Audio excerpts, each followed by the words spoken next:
Hey everyone, today we're going to look at an azimuth problem. This is directly off the TNAV sample exam off of the NMC website. There is an azimuth problem already uploaded that is a condensed version where it kind of walks through the steps. This is going to be the complete version with all the math. On April 21, your 1542 zone time DR is lat 2854 south, longitude 01907 minutes west. At the time you observe the sun bearing 299 PSC, the chronometer reads 044411. And the chronometer error is 0154 seconds fast. Variation is 3 east. What is the deviation of the standard compass? So first thing on all these problems is you're going to want to convert zone time to GMT. The way you do that is you take the hour of your zone time DR and I take the minutes of the chronometer, so 15:44:11. 1 minute 54 fast, so we're going to have to subtract 1 minute 54 seconds. And we also need to apply our zone description. You do your zone description by dividing your longitude, which is 19 degrees, 7 minutes divided by 15. We're in the west, so it's plus, you round this down 1 degree, so we're gonna add 1 hour. So we will get a GMT of 16:42:17. 16:42:17 on 21 April. So now that we have our GMT, we can go into our nautical almanac to find our GHA and our LHA.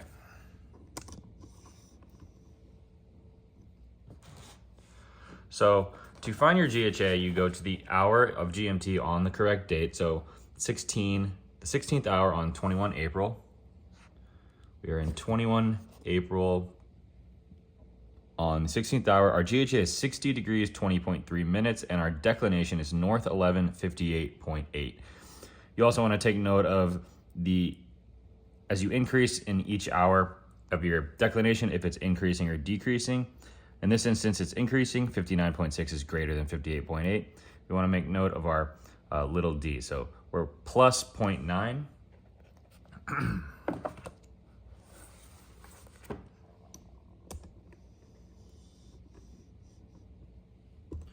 So when we go to our GHA, we just found that our GHA is 60, 20.3, and our declination is north 11,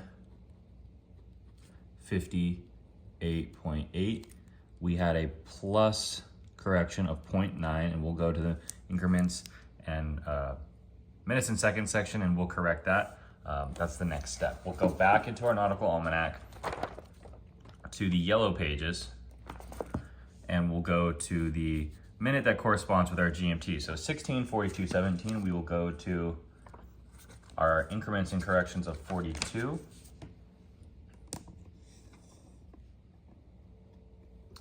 Looks like this. So in 42, we have 42 minutes, 17 seconds. 42 minutes, 17 seconds.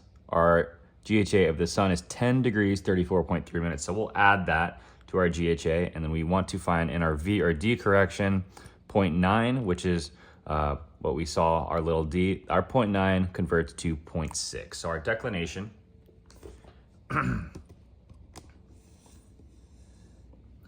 our declination is going to correct from 0.9 to 0.6, adding. So our declination is going to be north 11, 59.4. So we found our declination. Our minutes and seconds addition is 10 degrees, 34.3 minutes. We can do that on the calculator. 60 degrees, 20.3 minutes plus 10 degrees, 34.3 minutes gives us a GHA of 70:54.6. We then want to apply our longitude. When we're going from GHA to LHA, we need to subtract when we're in the west. So we're going to minus our west longitude. Our longitude is 19 degrees, 07 minutes.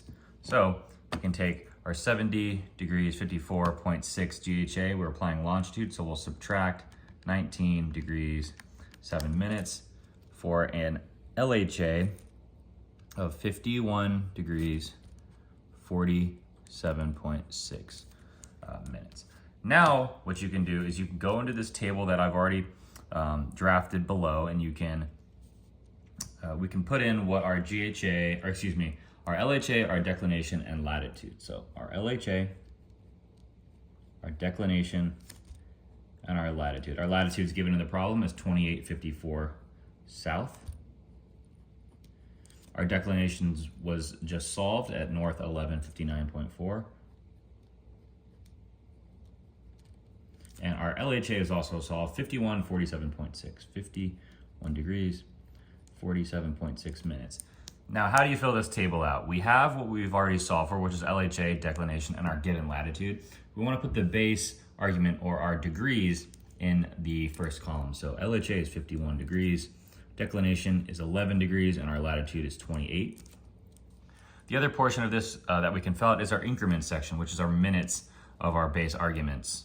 So 47.6 minutes, we get that from our minutes from our LHA, 59.4 minutes of declination, and 54.0 minutes of latitude. So this is what we can fill out in this chart without entering Pub 229. The next step is to find our base Z based on what we've just found. So what you can do is you can go into your Pub 229. It looks like this. You'll notice that at the top there's something that says latitude contrary name to declination, and on the left-hand side of the book it says latitude same name as declination. What that refers to is what hemisphere we're in for our declination and what hemisphere we're in for our latitude. If they're the same, if they're both in the north, we'll use the left-hand side of the book. If they're different, one of them's in the south and one of them is in the north, we'll use the contrary. In this case, our latitude's south, our declination's north, so we'd use the right side of the book. Latitude contrary.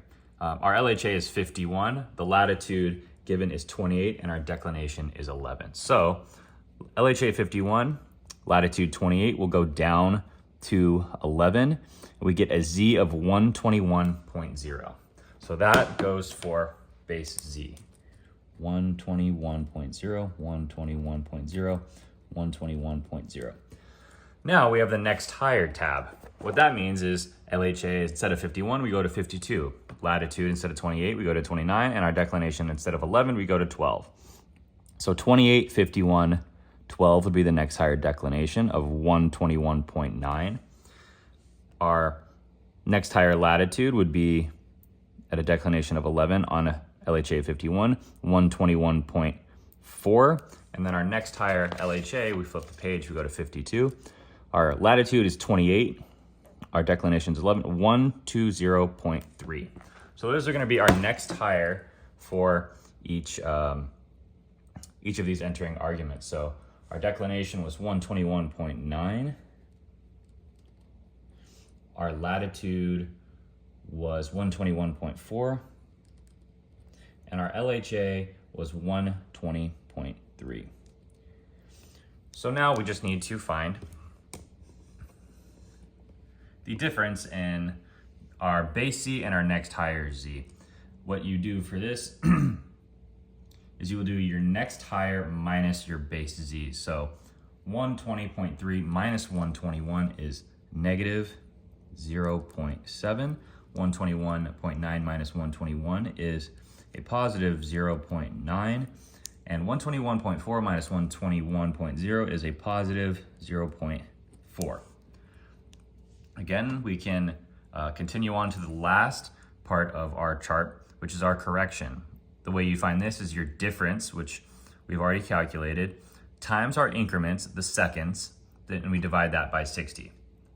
So let's do that. Let's see. Negative 0.7 times 47.6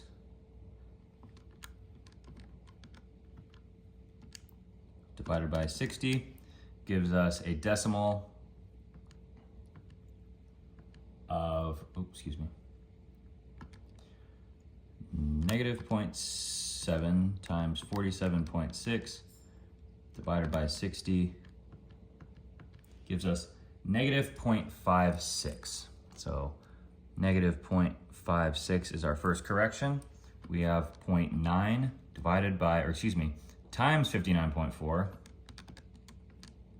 divided by 60 gives us a decimal of 0.891. So this is going to be positive 0.891. We have 0.4 times 54 divided by 60. This gives us a positive 0.36. So we now add our three corrections. 0.56 plus 0.89 plus 0.36 gives us a correction of 1.81. 1.81. What we'll do, oh, excuse me, that's incorrect. I added all three. So we have 0.891 plus 0.36 minus 0.56. Sorry, I added there. For a total correction of 0.69, which we can round up to 0.7. A positive correction of 0.7.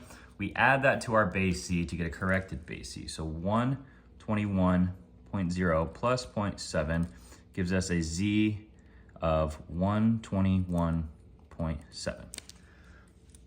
So now that we have our Z, we can go back into our pub 229 and we can look for a rule. We've already designated that we're in the south latitude. So our south latitude, if our LHA is greater than 180, our ZN equals 180 minus Z. Our LHA is 51, so our LHA is less than 180. ZN equals 180 plus Z. So that is our rule. ZN equals 180 plus Z. 180 plus 121.7 gives us a ZN of 301.7.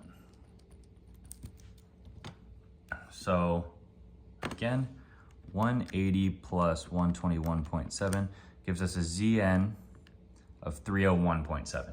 Now we have our true. We have our final true bearing. We then go through our TVM DC progression. TVM D. Our C is given in the problem as 299. Our variation is given as 3 east, and we just solve for true 301.7. We know that the further we get away from T, we are adding west and subtracting east. So 301.7 minus 3 is 298.7. And now we find the difference between our M and our C. We can see that this is 0.3. We're getting greater from 289.7 to 299. So that deviation is going to be west. This is how you do an azimuth problem. We're looking at our answer choices. We have answer choice A, and that is the correct answer. That's how you do an azimuth.